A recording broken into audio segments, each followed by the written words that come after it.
తెలియదు, కానీ మనస్ఫూర్తిగా కూర్చొని నీకు ఊహా వచ్చిన దగ్గర నుంచి దేవుడు నీ జీవితంలో చేసిన మేలులన్నీ తలుచుకుంటూ, దేవుడు నిన్ను ఎక్కడెక్కడ అంత చక్కగా చూసుకున్నారో అవన్నీ జ్ఞాపకం చేసుకుంటూ, నువ్వు అన్ని చేసినా కానీ నువ్వు అవిధేయంగా ఉన్నప్పటికీ ఆయన నీ పట్ల చూపించినటువంటి ప్రేమ ఎలా ఉందో జ్ఞాపకం చేసుకుంటూ రెండు సందర్భాలు మనం చూద్దామండి.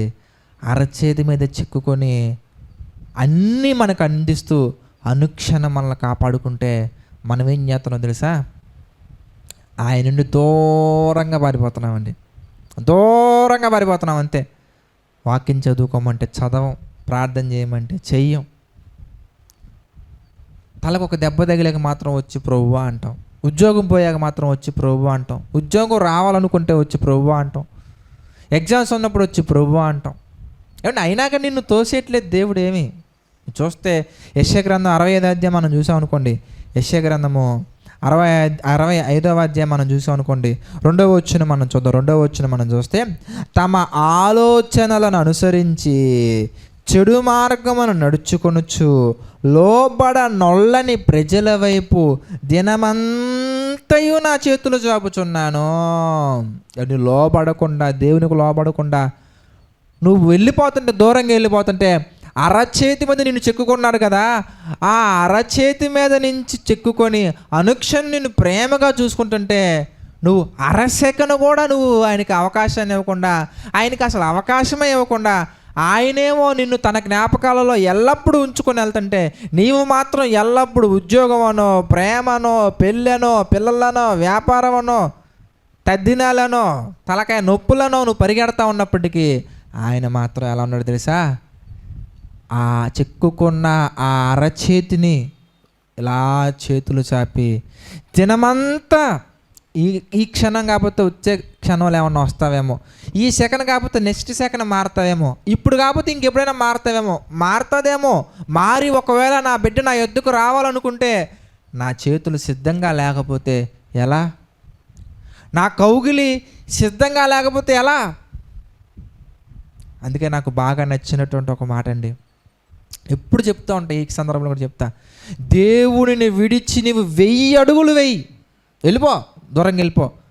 అయ్యో ఇంత దూరం వచ్చానా నా దేవునికి నేను అని ఒక ఆలోచన నీలో వచ్చి, నేను ఎలాగైనా నా దేవుడి దగ్గరికి వెళ్ళిపోతా అని, నా తండ్రి దగ్గరికి వెళ్ళిపోతా అని నువ్వు ఒక స్టెప్ వెనక్కి తీసేలోపు నువ్వు ఎక్కడ ఉంటావా అంటే ఆయన కౌగిల్లో ఉంటావండి.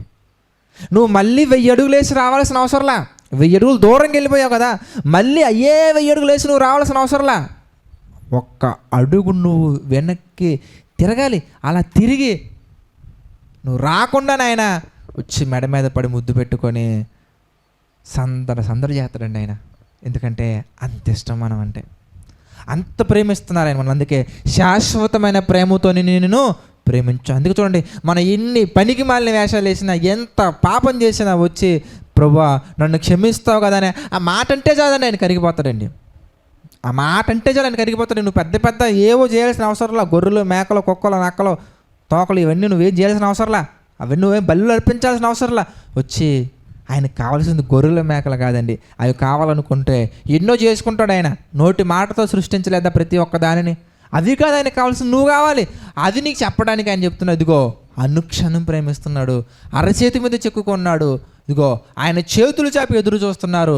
అప్పటికీ మనం మారకపోయేసరికల్లా, అప్పటికీ ఆయన ప్రేమను మనం గుర్తించకపోయేసరికల్లా పాపంలో నిండుకుపోయినప్పుడు ప్రియులారా, ఆయన కుమారుణ్ణి సిలువ మీదకి ఎక్కించి ఆయన చెప్తున్న మాట ఏంటంటే, ప్రేమ ఇంకా గొప్పగా ఎప్పుడు వెల్లడైందో తెలుసా? ఇంకా గొప్పగా ప్రతి ఒక్కరూ అర్థం చేసుకుంటే కనుక అనుక్షణం ఆ ప్రేమ ఎంత గొప్పగా ఎప్పుడు వెల్లడైందో తెలుసా అని యోహాను గారు రాసినటువంటి మొదటి పత్రికలో 3వ అధ్యాయం మనం చూద్దామండి. యోహాను గారు రాసినటువంటి మొదటి పత్రిక 3వ అధ్యాయము 16వ వచనం మనం చూద్దాం. యోహాను గారు రాసిన మొదటి పత్రిక 3వ అధ్యాయము 16వ వచనం మనం చూస్తానండి. దేవుని మాట మనతో సెలవిస్తుంది ఏమనంటే, ఆయన మన నిమిత్తము తన ప్రాణము పెట్టిన కనుక దీని వలన ప్రేమ ఎట్టిదైనది అనేది తెలుసుకొనుచున్నాము. ఏమండి, అరచేతి మీద చెక్కుకొని చూపిస్తుంటే నీకు ఐ లవ్ చెప్తుంటే నీకు అర్థం కావట్లేదు కదా. అందుకే సిలువ మీద చేతులు చాచి ఆ రక్తధారలతోటి ఏమండి ప్రతి క్షణం నిన్ను ప్రేమిస్తుంటే నువ్వు గుర్తించట్లా. పాపం చేస్తూ వెళ్ళిపోయావు. మళ్ళీ ఆ పాపానికి పరిహారం రావాలంటే ఆయన గాయాలు, ఆయన శరీరం మీద ప్రతి చోట కూడా గాయం ఏర్పడాలి. ఎందుకంటే నీకు తగ్గాలంటే ఆయన గాయపరచబడాలి. ఇది ఎక్కడ లాజిక్ బ్రదర్ అంటుంటారు కొంతమంది అమాయకంగా. ఇది ఎక్కడ లాజిక్ బ్రదర్ అంటుంటారండి అమాయకంగా. ఏమండి, ఒక మనిషి బ్రతకాలంటే రక్తము చాలా అవసరం. సింపుల్ లాజిక్, రక్తం చాలా అవసరం. ఏమండి, మనలో బ్లడ్ తక్కువైనప్పుడు వేరే వాళ్ళ దగ్గర నుంచి బ్లడ్ తీసుకోవాలంటే ఏం చేస్తారండి? సూదితో గాయం చేస్తారు. సింపుల్ లాజిక్ అండి. పెద్ద పెద్ద చెప్పాల్సిన అవసరం కొంతమంది పని బట్ట లేకుండా వాగుతూ ఉంటారండి.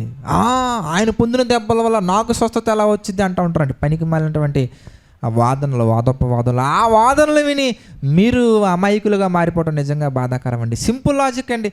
నాకే బ్లడ్ తక్కువైందండి. నాకే బ్లడ్ తక్కువైనప్పుడు ఒకరి దగ్గర నుంచి నేను బ్లడ్ తీసుకోవాలంటే వాళ్ళకి గాయం చెయ్యాలా లేదా మీరు చెప్పండి.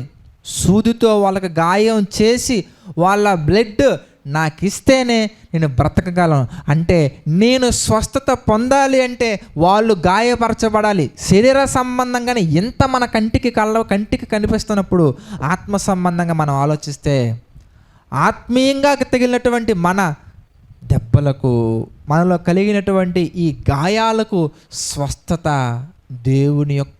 దేవుని కుమారుని యొక్క ఆ ప్రతి గాయం మనకి స్వస్థత కలగజేస్తూ ఉంటుందండి.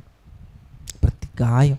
ఎందుకంటే అంత విరుద్ధంగా వెళ్ళిపోయాం దేవునికి, మనం అంత దూరంగా వెళ్ళిపోయాం మనం ఆయనకి. ఆయన మాత్రం చేతులు చాపి చెప్తున్న మాట ఏంటి తెలుసా? ఐ లవ్ యూ, నేను నిన్ను ప్రేమిస్తున్నా. ఎంత ప్రేమిస్తున్నా తెలుసా? శాశ్వతమైన ప్రేమ నేను చూపిస్తున్నాను, విడువను, ఎడబాయను. నిన్ను కాపాడువాడు కునుకడు, నిద్రపోవటం లేదు, కునుక వేయటం లేదు. కొన్ని సందర్భాలు మీరు చూస్తే ఆశ్చర్యాన్ని కలిగేస్తూ ఉంటాయండి. దావీదు గారు అంటారు, అయ్యా ఎక్కడికి వెళ్ళిపోతానయ్యా నీ దగ్గర నుంచి, నేను తప్పించుకుందామని పాతాళానికి వెళ్ళిపోయాను అనుకో, అక్కడ నువ్వు ఉంటున్నావు. పరలోకానికి వచ్చాను అనుకో, అక్కడ నువ్వు ఉంటున్నావు. నా చుట్టూ ఆవరించి ఉన్నావు. ప్రియులారా, మీరు చూస్తానండి మరొక సందర్భంలో 34వ కీర్తన మనం చూస్తే అర్థమవుతుందండి. దేవుని యందు భయభక్తులు గలవారి చుట్టూ ఆయన దూత కావలి ఉండును. మనల్ని విడిచిపెట్టరండి దేవుడు. ఎంత గొప్ప ప్రేమ అంటే మనల్ని విడువడు, ఎడబాయడు. కనుక అవకాశం కోసం చూసి, అవకాశం దొరికినప్పుడు వాడుకొని, అవకాశం లేనప్పుడు వదిలేసే అశాశ్వతమైన ప్రేమకు పడిపోవద్దు, పొంగిపోవద్దు. ఆ ప్రేమలో ఉండి దెబ్బతినొద్దు. అవకాశం ఉన్నా లేకపోయినా అనుక్షణం అరచేతి మీదనే చెక్కుకొని, అనుక్షణం చేతులు చాచి కలువరి గిరిలో తన ప్రేమను వ్యక్తపరిచినటువంటి ఆ ప్రేమలో స్వార్థం లేదండి, మోసం లేదండి. నిస్వార్థమైనటువంటి ప్రేమ, స్వచ్ఛమైన ప్రేమ, మనలో మంచిని కోరుకునే ప్రేమ, మన ఎదుగుదలను కోరుకునే ప్రేమ, మన భవిష్యత్తులో ఉన్నటువంటి ప్రతి క్షణం బాగుండాలని కోరుకునే ప్రేమ, శాశ్వతమైన ప్రేమ. ఆ ప్రేమను మనం వదులుకోవద్దండి. ఆయన ఎప్పుడు మనల్ని ప్రేమిస్తూనే ఉంటారు. మనమే ఆ ప్రేమను కాదని మనం వెళ్ళిపోతూ ఉంటాం. ఆ ప్రేమను వదులుకోవద్దండి. వదులుకోకుండా మనం నిలబడగలిగితే కనుక నిజంగా గొప్పవారు అవుతామండి. కనుక దేవుని మాటలు మీకు అర్థమైందని మనస్ఫూర్తిగా భావిస్తున్నాను.